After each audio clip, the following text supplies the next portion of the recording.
You want to get free Insta followers? I will tell you how to get 100 free Insta followers in no time. Hey, I'm Seema Gupta. I'm Professor of Digital Marketing at IIM Bangalore. So what do you do with an Instagram account? Number one, you can sell product through your account. If you are not having a product of your own, you can become an affiliate marketeer and you can sell products of others. And if you don't want to sell products, you can sell advertising space by becoming an influencer. So once you build thousands of followers, then other brands and marketeers will approach you to buy advertising space on your account and you can make money through that. Do you know that there are different types of Instagram accounts? So number one type is personality. So personality is something like say Narendra Modi or Virat Kohli. So basically it's an account in the name of an individual. So account in the name of a person. Second type of account is brand account. So brand can be anything. It can be a Nike or a Puma or Adidas. So these are brand accounts. Third account is a themed account. So Instagram account is based on a theme or a purpose, like say entrepreneur, or it can be cat lovers, dog lovers, or it can be startup, or it can be digital marketing itself. But do you know what is the best type of account? It is hybrid account, which is an amalgamation of all three types of accounts. So it's a good combination of personal account, brand account, and themed account. For example, say YourStory. Now YourStory reflects personality of Shraddha Sharma. So she is the founder of YourStory and very often she is the face of the account. At the same time, it also communicates the brand, which is YourStory, and it's also about the theme, which is startup. So it is a good example of hybrid account. Now what can be the purpose of your Instagram content? Suppose you build Instagram following and you build account, but then what should be the purpose? What should you drive it for? So 70% of the content's objective is to drive reach and to reach out to as many followers as possible. 20% of the objective of Instagram content is to build trust, drive engagement, build affinity. And 10% objective is to drive sales. So it is like a funnel. We start with a broad, large number of people and then it trickles down to few people because only small percentage will buy. So we can take an example, say Chumbak. Now this is a company which is into Indian souvenirs. So their Instagram post, they are very catchy and they showcase product which are very interesting to look at. And often they conduct contest and they ask users to create designs for different products. And often these contests, they become viral. So basically it reaches out to large number of people.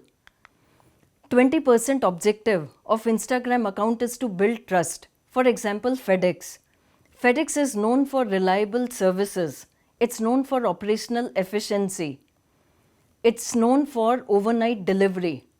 So once people engage with you on Instagram, they will be able to have more trust. Your brand will become more credible and it will become the foundation for your users to buy products from you. 10% objective is to sell.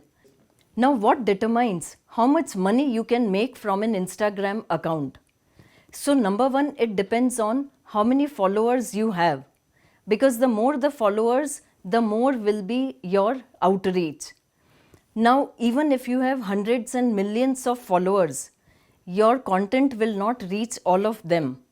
Because all the platforms, they have algorithms. So typically on Instagram, you will be able to reach 10% of your followers. So second factor which influences how much money you can make from an Instagram account is reach. So reach on Instagram, as I said, is typically 10%.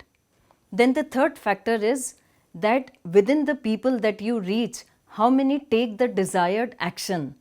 So what it means is how much affinity people have. So what is your conversion rate? So we can take an example. Let's say there are 3 accounts and they have different number of followers.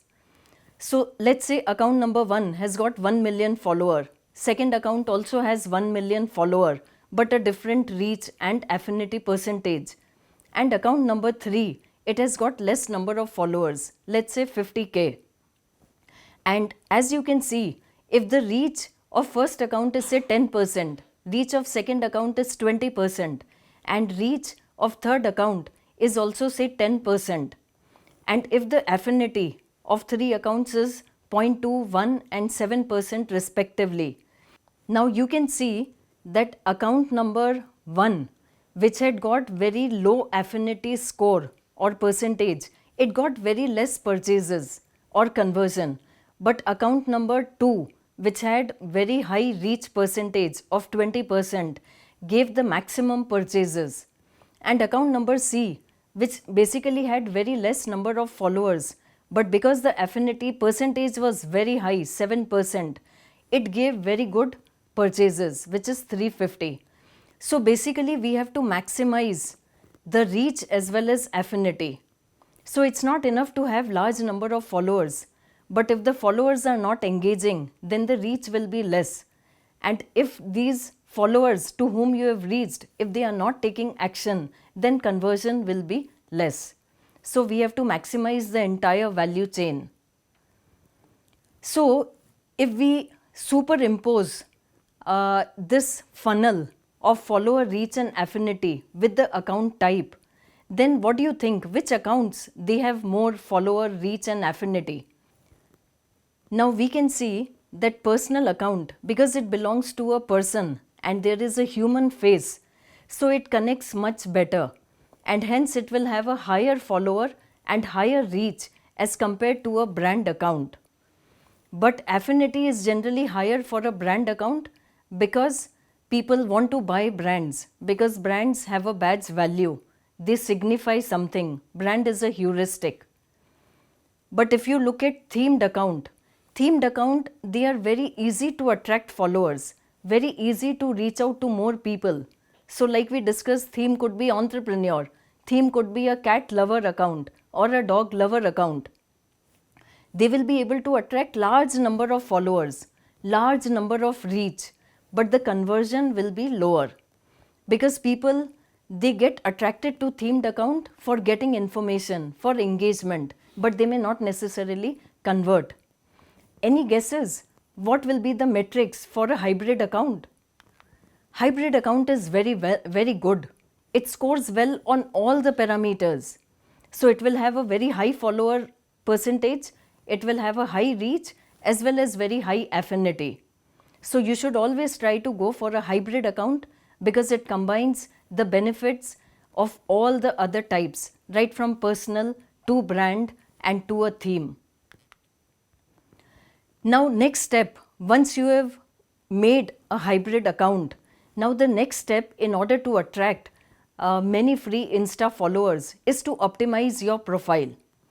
First thing is to have a very simple account username. Now in this we can see an example of Jay Shetty. He is a very popular Instagrammer and he is very popular amongst all the other social media channels. So his username is very simple, Jay Shetty, and people know that. So it's easy to find, he is easily discoverable.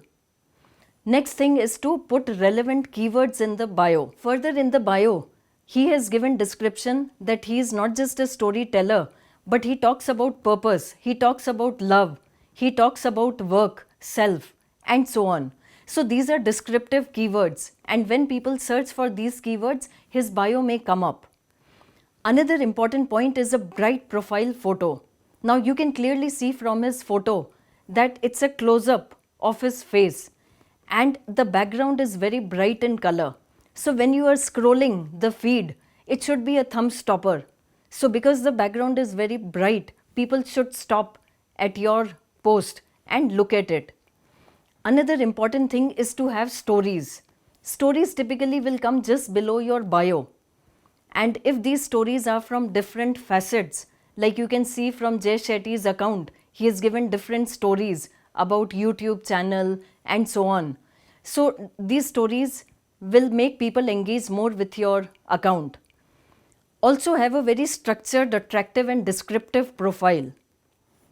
You can see that it's very clearly written that he is Forbes under 30 influencer, or he is given phone number and people can message, so establish a direct connection with him. And it is also arranged in bullet points, so it is nicely structured. And also a lot of icons are used. So even if it is a business account, you should always use lot of emoticons and icons because that will attract people. Then you should post at least 9 to 12 photos. The more photos, the more people will engage with your account. And always set your account to public and not private. And set your account as business and not personal. Activate comment filter, because if you allow people to comment, then it will become interactive. And Instagram loves engagement. Instagram wants people to spend more time on your post and account. And share Instagram stories regularly. So once you do this, now let's say we have got to name the account. Now very often you will find that when you are about to name the account, that name is not available because username is already taken. So what will you do in such a situation? Because the Instagram handle you want is not available. So there are many alternatives which are available. So for example, you can put a full stop, you can put an underscore. So if your name is Rekha Kumar, you can put Rekha.Kumar, or you can put an underscore, or you can just combine the two words, or you can add niche. So if you are an entrepreneur, then it can be Rekha.Entrepreneur, or you can use your domain rekhakumar.com, or you can add a prefix like it's Rekha, or you can add your geographical location, country, state, city. So Rekha.Shimla. These are some ways of creating your Instagram handle. Now apart from Instagram handle or account name, another thing is what is the Instagram name. So Instagram name is what makes your account identifiable. It will make it searchable and it will help people understand what the account is all about. So how do you name your account? Basically you can follow the same theory that we have discussed so far. So your Instagram name may be on yourself, or it can be on a brand, or it can be on a theme or purpose. So for example, account handle of Amit Shah is Amit Shah Official, but account name is Amit Shah. For Gucci, the account handle is Gucci and the account name is also Gucci. If we look at theme for the handle Cat Lover, so Cat Lover also has the same account name which is on the theme. And if we look at Entrepreneur, which is the handle, the account name is also Entrepreneur. So account name can be on yourself or brand or theme or purpose. So it will help in understanding. People will get an idea what the handle is all about. So we can see here an example that there are 3 accounts and all have got the same starting word of Delta.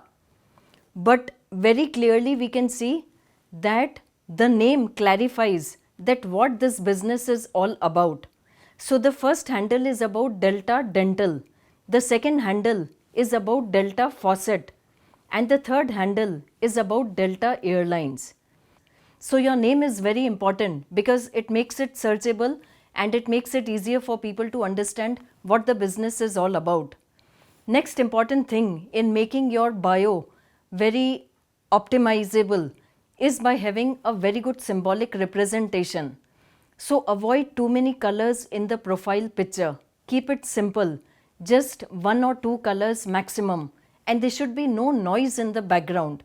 As you can see, the first picture of Starbucks logo is much better than the second one because the second one is noisy, it's crowded, it's not clear, it's not that readable. Here is another example. Mac is very neat, clean logo, but the second logo is having lot of noise with multiple color palettes, making it difficult for user to understand. Third thing is to have very high image quality because Instagram is all about high resolution images, high resolution videos. So sloppy images won't cut it. You can also have your own profile image and create an intrigue, like in this example where the face is not clear. So it may build an intrigue and people may be curious to know who the person is. Another important thing in crafting your Instagram bio is the description that you write. So you have to write briefly and crisply what you can do. So it's not about explaining your purpose, but you have to sell your benefits. For example, if you are a traveler, then instead of saying I am a traveler, you have to tell the benefits. So benefits may be travel with me. Or if it's a restaurant, then just explaining that your purpose is to serve food. No, follow us for 40% off your first dinner. That's much more catchy. So you have to tell what is the benefit for the user in the profile itself. Use emoji, use icons because it's attractive. Use SEO rich keywords so that when people are searching, they can find your bio and your profile. Use hashtag because hashtags are searchable and people will discover your profile through hashtag. Have lot of call to action. So it should be very clear what you want people to do. You want them to call, you want them to sign up, you want them to visit your store. So what is the purpose? It can also direct people to off-site. Like we can take this example of Car Dekho, wherein they want to drive traffic and footfalls to their store. So the purpose is very clearly mentioned in the bio. The most important purpose of bio is to make people follow you. When people see the bio should be very attractive so that people click on the follow button. We can clearly see in this example of HM that they have given the name of the handle so people can follow the account because that's the primary purpose. So if you follow all these, in very quick time, you will get hundreds and thousands of free Instagram followers. If you like this video, then please subscribe to my channel and also visit profseema.com. Thank you for watching.